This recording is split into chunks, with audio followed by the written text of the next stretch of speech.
Jeongdo yang melihat orang-orang yang ada di dalam ruangan tersebut, dia pun terkejut. Dwarf.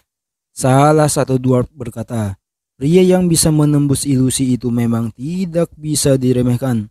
Tak kusangka kau juga bisa tahu ras kami dalam sekejap. Jeongdo yang mendengar itu dia bergumam, mau dilihat dari manapun kalian itu dwarf tahu. Lalu dia berkata, dungeon ini dinamakan Treasure Mall Cave kan? Apa berarti mall dalam kurung tikus? Di sini itu dwarf ya. Berarti naga dan panda di dungeon harta lain? Sebelum menyelesaikan perkataannya, salah satu dwarf berkata, selamat karena sudah lolos di tes pertama. Jeongdo yang mendengar itu tentu saja terkejut. Namaku Gis. Untuk tes kedua, kau harus bertarung melawanku. Kalau kau menang, akan kuberi kau hadiah juga memberikanmu keluar dari sini. Meski kau kalah sekalipun, tetap akan kubiarkan keluar. Jadi tak usah takut. Aku tak perlu menyelesaikan dungeonnya untuk bisa keluar. Gis yang melihat respon dari Jeongdo dia berkata, kenapa kau kaget begitu? Ada 4 orang selain dirimu yang sudah kami keluarkan setelah gagal dalam tesnya. Memangnya tidak ada rumor tentang kami di duniamu? Jeongdo dia merespon, setidaknya sih, aku belum pernah mendengar tentang kalian. Gis yang mendengar itu dia merespon, duniamu pasti jauh lebih kaku dari yang kami duga. Dasar orang-orang serakah. Aduh duduh. Jeongdo pun bertanya, ngomong-ngomong soal pertarungan yang kau sebutkan barusan. Maksudmu tarung 1 lawan 1? Setelah Jeongdo bertanya seperti itu, para dwarf yang lain mereka tertawa terbahak-bahak. Hahaha. Apa? Tarung 1 lawan 1 antara kau dan Giz? Apa yang bocah itu bicarakan? Orang-orang di dunia lain memang sangat tak beradab. Mereka selalu bertarung menggunakan tinju mereka. Oi bocah, tenang napa? Kau 1000 tahun terlalu awal tahu. Giz pun memimpin Jeongdo untuk mengikutinya. Seraya berjalan dia berkata dan menjelaskan, orang yang datang sebelummu tiba-tiba menyerangku dengan pisau. Dia jadi sedikit tenang setelah aku agak menghajarnya. Memangnya mengacungkan pisau ketimbang salam sudah jadi hal umum di duniamu. Tak beradab sekali. Jeongdo yang mendengar itu dia sedikit kesal. Dia pun bergumam, dari tadi mereka terus saja bicara tentang tak beradabnya kami. Aku jadi kesal. Aku yakin aku ini satu-satunya eksistensi tak beradab yang punya 7 mana. Sekarang jadi 6 sehabis menggunakan observation. Di saat Jeongdo sedang bergumam, Gis terus berbicara. Aku sudah bertarung seperti yang mereka minta. Tapi segalanya jadi membosankan setelah mereka tumbang hanya dalam 1 serangan. Jadi kami memutuskan untuk bertarung dengan cara kami sendiri. Ini juga bisa menguntungkanmu. Tapi kenapa kau sampai repot-repot membawa manusia tak beradab kemari? Tanya Jeongdo. Kami melakukannya bukan karena kami ingin. Ini semua karena Gias brengsek yang kami buat. Hah, sial. Gias? Gias itu? Tanya Jeongdo. Perjanjian yang membatasi tindakanmu sebagai ganti menerima kekuatan besar bukan? Yang muncul dalam legenda itu. Dalam hati Jeongdo dia berkata, perjanjian kuat yang menuntunmu menuju kematian jika dilanggar. Terlihat Gis yang sudah sampai di sebuah ruangan. Dia pun menoleh ke arah Jeongdo. Sedang apa kau? Cepat masuk. Tak sabaran sekali. Ucap Jeongdo sembari dia memasuki tempat tersebut. Lihatlah. Jeongdo pun dia terkejut. Ini, bagaimana menurutmu? Tanya Gis. Inilah mahakarya terbesar. Buah dari kerja keras kami semua, ke-7 Master Agung. Terlihat itu adalah sebuah game konsol. Jeongdo yang melihat itu dia sangat terkejut. Apa? Dan game konsol? Bis dia berkata, haha, tak mengejutkan kalau kau tak terkejut dengan teknologi secanggih ini. Kita akan bertarung menggunakan ini. Loadingnya sebentar lagi akan selesai. Duduklah dulu.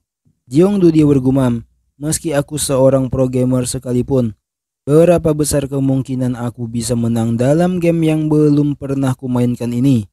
Apalagi dibuat oleh dwarf. Gis berkata, akan ku ajarkan kau kontrol-kontrolnya. Respon Jeongdo. Setelah loadingnya selesai, itu menampilkan sebuah gambar game yang membuat Jeongdo sangat terkejut. Gis yang melihat keterkejutan Jeongdo dia bertanya, kenapa? Ah, bukan apa-apa, aku cuma kepikiran kok rasanya pernah melihat yang begini, ucap Jeongdo. Is yang mendengar itu dia sedikit kesal. Hah, itu hal yang tak mungkin. Teknologi selepel ini tidaklah biasa. Meski kau cari di seluruh dimensi lain manapun. Dalam hati Jeongdo bergumam, dia pasti tak bisa membayangkan kalau dimensi tempatku memiliki game seperti ini. Gis pun memberikan tutorial. Ini menyerang, dan ini menangkis. Jeongdo yang melihat cara mainnya dia berkata, seperti yang kuduga. Desain karakternya lebih kepada hal berbau fantasi. Desain latar belakangnya juga unik. Dan juga beberapa poin yang berbeda. Tapi, Jeongdo pun mengingat kejuaraan Championship Korea sebelumnya, di mana dia mengikuti kompetisi tersebut.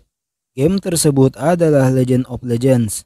Itu sama seperti yang ada di depannya saat ini. Cara bertarung dan karakternya hampir sama. Game ini serupa dengan game yang kumainkan di masa mudaku. Legend of Legends. Gis, dia berkata. Sampai situ untuk penjelasannya. Kau ingin berlatih dulu?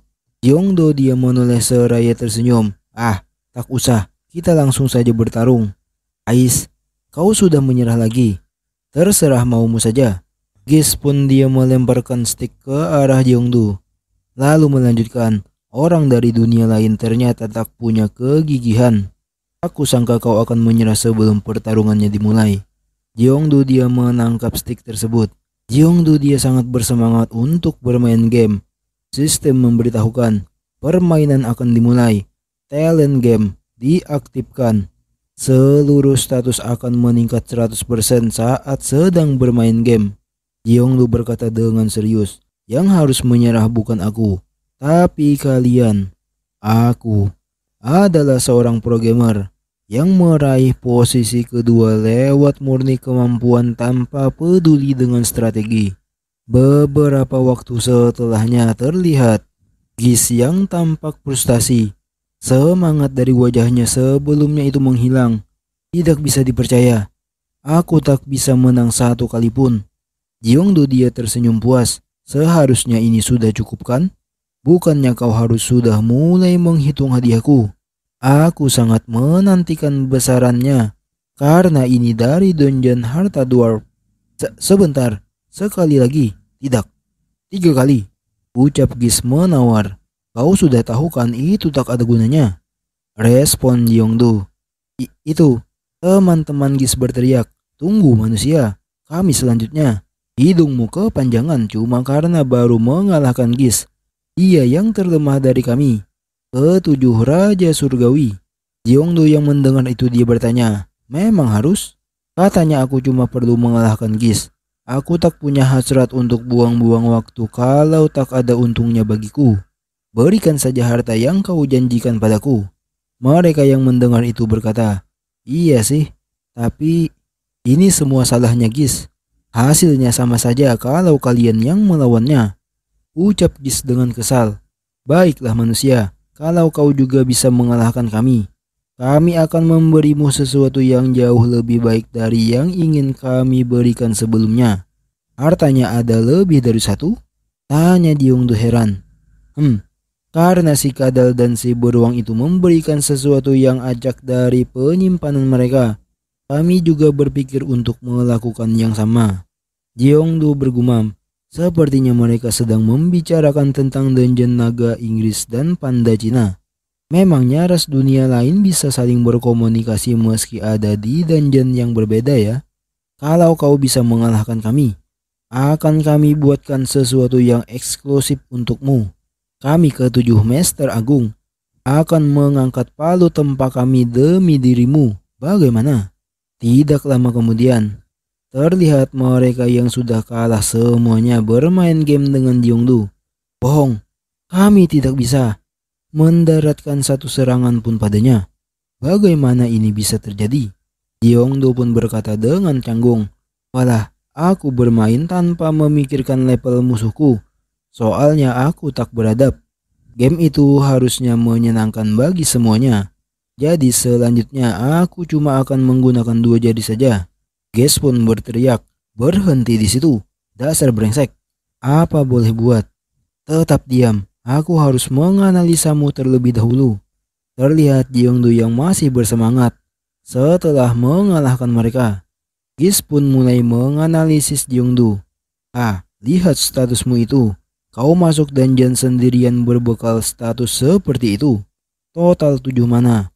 Kenapa kau punya talent sekecil itu? Namun tiba-tiba Gis terkejut. Ini. Gis dia bingung. Jeongdu yang melihat itu dia bertanya. Apa ada sesuatu yang salah? Gis pun menjawab. Jangan bergerak. Aku sedang berpikir. Lalu dia memanggil salah satu dwarf. Hai, Mikael. Kemarilah, aku tidak bisa memahami ini sendiri. Mikael dia merespon, aku juga sibuk. Pikirkan saja perhitungan kasarnya sendiri. Aku tidak bisa, makanya aku memanggilmu ke sini. Lihatlah sendiri. Mikael dia sedikit tidak puas. Ya ampun, mereka memanggilmu Master Agung. Tapi kau bahkan tidak bisa memahami ini sendiri. Diamlah dan lihat saja sendiri talent bocah ini. Setelahnya Mikael pun terkejut. Tunggu, kau. Dia di game level 2. Apa kau meretasnya? Guys dia merespon. Ya Tuhan, dasar dwarf bodoh. Bukan yang itu. Talent yang sebelahnya. Sebelahnya? Tunggu, communication level 3. Apa kau serius?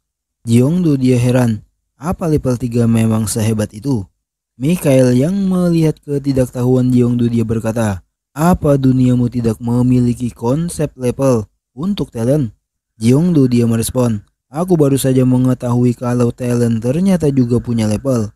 Ia pun mengingat saat Winry memberikan kekuatan tersebut.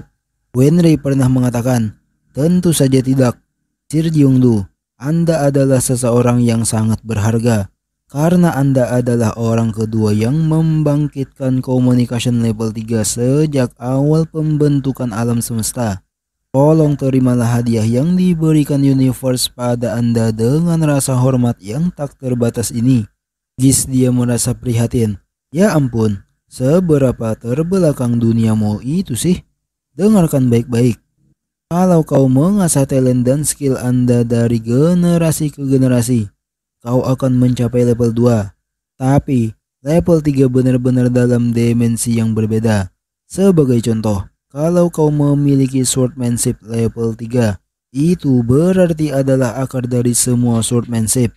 Asal usul yang menyebar ke seluruh alam semesta. Permulaan yang terlahir dari alam semesta yang sesungguhnya. Untuk menyimpulkannya, itu adalah kemampuan untuk menciptakan konsep. Bertemu denganmu adalah suatu kehormatan tersendiri. Normalnya, aku akan membuat sesuatu yang memperbaiki statmu yang rendah.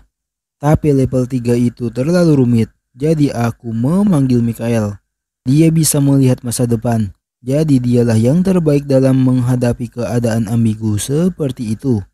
Menggunakan itu, kami akan memahami bagaimana kau akan bertarung dan membuat equipment tepat yang paling cocok untukmu. Jeongdu yang mendengar itu dia berteriak terkejut. Dia bisa melihat masa depan. Mikael pun merenggangkan tubuhnya. Lalu berkata, aku sudah lama tak melakukannya, jadi aku sangat kelelahan. Kau bertarung dengan cara yang cukup menarik, manusia. Sudah lama sejak aku merasakan dorongan kreativitasku menyala-nyala. Apa yang kalian semua lakukan hanya berdiri di sana dan menonton. Cepatlah pergi ke bengkel, teriak Mikael. Setelah semuanya masuk dan pergi, Gis adalah orang yang terakhir. Sebelum dia memasuki, dia berkata, kau tetap di sini. Kalau kau sekarang pergi ke sana, kau akan langsung meleleh. Ini tidak akan memakan waktu terlalu lama, jadi tunggulah sebentar di sini. Jeongdu yang melihat kepergian mereka, dia bertanya-tanya, apa yang akan mereka buat? Tidak lama setelahnya mereka pun keluar. Terlihat raut wajah mereka yang sepertinya kelelahan. Gis pun melempar sesuatu ke arah Jeongdu. Nih, kami sudah selesai. Terlihat itu adalah sebuah gelang. Jeongdu dia sedikit tidak percaya. Tidak, bukankah itu terlalu cepat? Jangan bilang kau tidak membuatkan sesuatu untukku dan hanya mengambil sesuatu dari gudang. Mendengar perkataan Jeongdu, Gis dia terlihat marah. Kami memiliki seseorang yang bisa melihat masa depan. Apa kau pikir kami tidak bisa manipulasi waktu? Dan jika seseorang yang terlihat lemah sepertimu membawa-bawa sebuah barang berharga, kau akan berurusan dengan orang-orang yang marah. Kalau kau tidak menyukainya, sini kembalikan saja." Jeongdo yang mendengar itu dia bergegas memakai gelang tersebut. Tidak, aku tidak berkata kalau aku tidak menyukainya." Dalam hati Jeongdo dia berkata, "Apa semua dwarf memang sehebat ini? Aku merasa mereka akan membunuhku kalau aku bertanya bagaimana cara menggunakan ini." Terlihat mereka yang kelelahan. Mikael berkata, "Ah, aku lelah sekali." Melanjutkan perkataan Jeongdo, "Aku hanya akan menggunakan observation dan memahaminya sendiri." Ges pun memberikan sesuatu kembali pada Jeongdo. "Ambil ini. Aku harus melihat level 3 dengan kedua mataku sendiri. Jadi ini biayanya. Ada beberapa yang bagus juga. Kau bisa menjualnya atau menggunakannya sendiri. Lakukan sesukamu." Jeongdo dia memeriksa isi kantong tersebut. Dia bergumam setelah melihatnya, "Mana stone? Dengan kualitas seperti ini, aku bisa menjualnya dengan harga yang cukup tinggi." Dia pun berkata dengan wajah berbinar, sekaligus terharu, "Terima kasih banyak. Lupakan dan pergi saja." Respon Mikael, "Sepertinya kita sudah selesai di sini. Jadi sekarang aku akan membiarkanmu pergi. Duduklah di depanku. Aku belum pernah sebahagia ini dalam ribuan tahun. Datanglah lagi kalau kau sempat. Aku benar-benar berterima kasih." Respon Jeongdo. Setelah menyelesaikan perkataannya, Kis tiba-tiba menghantam kepalanya. Setelahnya Jeongdo langsung keluar dari dimensi tersebut. Dia berguling-guling kesakitan. Dia pun bangun dan memegang kepalanya seraya berteriak, "Hei, apa yang kau?" Namun dia baru menyadari bahwa dia sudah keluar dari dimensi tersebut. "Tunggu, ini gunung Gua Naksan. Sepertinya aku sudah kembali ya. Tadi itu seperti mimpi. Tapi gelang yang sedang kupakai dan benjolan di kepalku benar-benar nyata. Sudah waktunya aku mengagumi usaha dan skill para dwarf yang telah hidup setidaknya selama beberapa ribu tahun." Dia pun mengaktifkan skillnya. Observe. Panel status pun muncul. Itu memberikan informasi tentang gelang tersebut yang bernama King of All Weapons. Untuk ranknya tidak diketahui. Ketika menyebutkan King of All Weapons, seseorang akan mengingat pedang. Ini adalah asumsi yang salah. King of All Weapons harus mengikuti aturan dalam memiliki karakteristik tiap senjata. Itu memiliki 3 efek. Efek 1, dengan mengalirkan mana ke dalamnya. Ini akan berubah ke bentuk senjata yang Anda sedang bayangkan. Untuk efek kedua, semua stat bertambah 10. Untuk efek ketiga, ini tidak akan pernah rusak. Jeongdo yang melihat itu dia sedikit heran. "Hah, cuma ini saja?" Peningkatan semua stat merupakan sebuah bantuan besar. Tapi mereka bilang Excalibur dan Grand Dragon Crescent Blade dapat membelah monster menjadi 2 hanya dengan 1 serangan. Tapi bukankah ini cukup lemah dibandingkan dengan itu? Catatan, ini nama senjata dari kisah 3 kerajaan dalam sejarah Cina. Jeongdo yang melihat statistik tersebut dia berkata, "Dapat berubah bentuk menjadi senjata yang kubayangkan. Dengan mana juga masih sedikit samar-samar. Efek seperti ini akan bagus bagi tipe petarung. Tapi aku tidak memiliki satupun talent yang berhubungan dengan pertarungan." Faktua Mikael, apa yang kau lihat di masa depan? Jeongdo yang melupakan sesuatu dia berkata, "Ah, itu benar. Apa yang sedang kupikirkan sih? Info gacha. Aku menggunakan observation 2 kali. Jadi aku sudah menggunakan 2 mana. Dan sekarang tersisa 5 mana. Kalau termasuk dengan gacha harian gratis, aku memiliki total 6 tarikan gacha." Jeongdo dia kembali menukar mananya dengan info gacha. Dia sangat bersemangat. Ayo. Setelahnya terlihat yang dikeluarkan hanyalah kapsul berwarna biru. Begitu pula dengan selanjutnya. Sial. Keesokan harinya.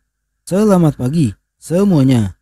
Pemimpin guild yang mengetahui Jeongdo datang, dia berkata, "Oh, kau sudah datang ya, Jeongdo." Jeongdo yang berjalan dia berkata, "Sepertinya hari ini cukup sepi ya." Soyun juga tidak datang. Soyun kemarin bekerja dan hari ini libur. Kalian berdua seorang auker, tapi hanya memberi libur pada salah satu dari kalian saja itu tidak adil. Jawab pemimpin guild. Itu benar, tapi aku juga tidak melihat anggota sekuat tempur. Apa mereka semua pergi ke suatu tempat? Tanya Jeongdu lagi. Aku memberi mereka waktu libur untuk beristirahat sebelum ekspedisi. Mendengar itu, Jeongdu terkejut. Masih ada 6 hari lagi sebelum ekspedisi. Dia pun mengingat Haekri. Apa dia sengaja melakukan ini untuk menjauhkanku dari Jo Haekri? Gumam Jeongdu. Kau terlihat sangat tangguh, tapi kau benar-benar bijaksana. Kalau di guild lain, aku mungkin sudah dikeluarkan karena aku tidak mengisi lembarannya sebagai pengguna mana. Tapi tak kusangka dia ternyata seperhatian ini. Ucap Jeongdu yang memuji pemimpin guild. Jeongdu, kau akan ikut ekspedisi kan? Tanya pemimpin guild. Meskipun talentmu kurang, kau masih memiliki skill pertamamu kan? Tidak jarang orang bisa mendapatkan skill yang bagus dan akhirnya menjadi bagian aktif dari sekuat tempur nantinya. Tentu saja aku akan ikut. Itulah alasan aku terjebak di guild ini. Jawab Jeongdu. Tapi Jeongdu, di mana kau mendapatkan gelang itu? Tanya pemimpin guild. Itu terlihat cukup menyebalkan. Jeongdu yang mendengar pertanyaan dari pemimpin guild, dia tersenyum canggung dan menjawab, seseorang memberikannya padaku. Bukan dari nenekmu kan? Tanya pemimpin guild lagi. Bukan, tentu saja bukan. Lalu Jeongdu bergumam, tak ada yang boleh tahu kalau aku sudah memasuki treasure dungeon. Ini akan menjadi kesempatan bagus untuk menguji King of All Weapons.